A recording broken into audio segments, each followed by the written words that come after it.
selanjutnya itu langsung terbahas.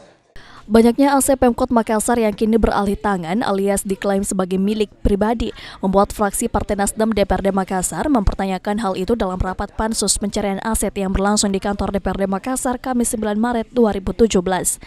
Persoalan rumah ibadah yang dijanjikan oleh pihak pengembang di kawasan PTP juga tak luput dari perhatian Dewan. Di hari ini rapat pansus pencarian dan pengawasan Fasum-Fasos yang milik pemerintah Kota Makassar, kami memanggil dua perusahaan besar, PT Perumnas dan GMTD. Tadi yang mengumumkan kalau dari fraksi Nasdem mempertanyakan tentang kemana seluruh Fasum-Fasos yang sifatnya diperuntukkan untuk peribadatan.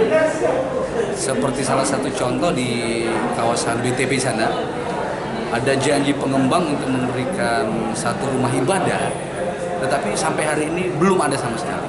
Itu sementara kita tanyakan tadi. Menjawab persoalan rumah ibadah, Forum Perumnas Joni Harjoso mengatakan lahan untuk rumah ibadah sudah disiapkan, tinggal penyerahan ke Pemkot Makassar dan menunggu persetujuan dari masyarakat untuk pembangunannya. Musdalifah Lestari Rauf, Fajar TV, Fajar Radio melaporkan.